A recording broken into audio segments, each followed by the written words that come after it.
It was a cool afternoon when I first stepped into the dilapidated hallways of my new school, a place whispered about among students for being haunted. The faded blue paint on the walls seemed to peel away like dead skin, revealing layers of neglect and abandonment. I could almost feel the chill creeping in from the cracked windows, a reminder that the past lingered in the air like a heavy fog. My heart raced as I heard footsteps echoing down the corridor, even though I was sure I was alone. Or so I thought, Ka. As I settled into my first class, room 7, the teacher, Ms. Piappa, introduced herself with an unsettling smile that sent shivers down my spine. She had a way of gazing into the distance, as if she could see something beyond the walls, something that frightened her.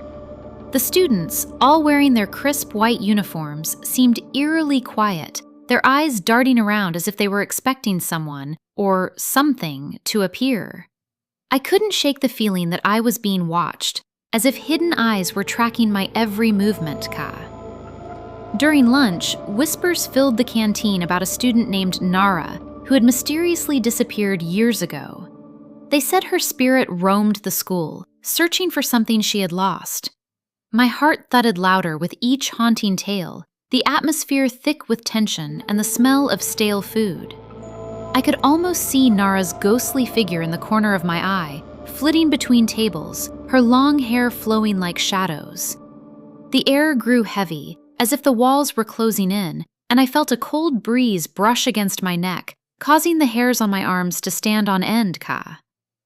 That evening, while on my way to the restroom, I accidentally stumbled into the abandoned wing of the school, the one all the kids avoided.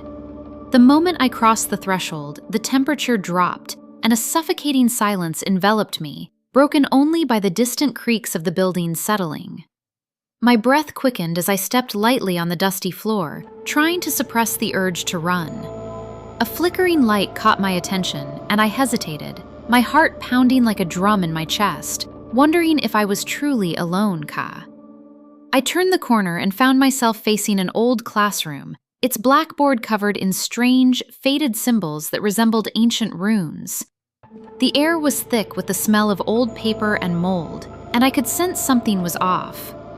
I leaned in closer, my curiosity overwhelming me, when suddenly the door slammed shut behind me.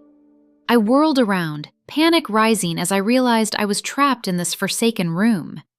The shadows seemed to dance on the walls, twisting and turning like whispers of the past, calling out to me in a language I couldn't understand, Ka.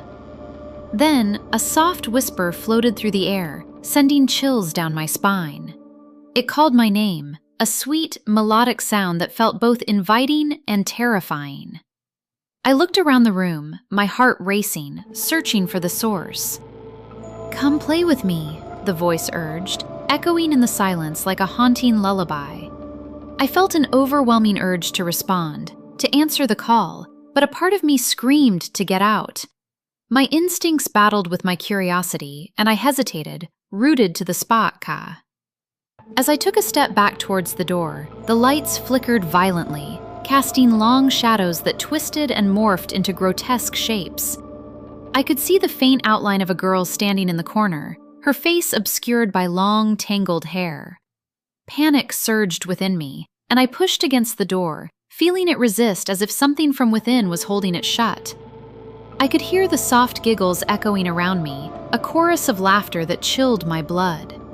It was clear then that I was not alone, and this was not just a game, Ka. With one final push, the door creaked open, and I stumbled into the hallway, gasping for air. My heart raced as I glanced back, half expecting to see the girl following me, but the room was dark and silent once more. I ran, my footsteps echoing against the walls, desperate to escape the suffocating atmosphere that clung to me like a second skin. As I dashed through the corridors, I couldn't shake the feeling that the laughter still echoed in my ears, wrapping around me like a vine, squeezing tighter with each step, Ka. Days passed, yet the haunting experience lingered in my mind, tainting every corner of the school with an eerie presence. Each class felt heavier. My classmates' hushed conversations carried with them a weight I couldn't grasp. I became obsessed with Nara's story and began searching for more information, piecing together the fragments of her tragic end. It was as if every clue brought me closer to her spirit, and the line between this world and the next blurred with each passing day, Ka.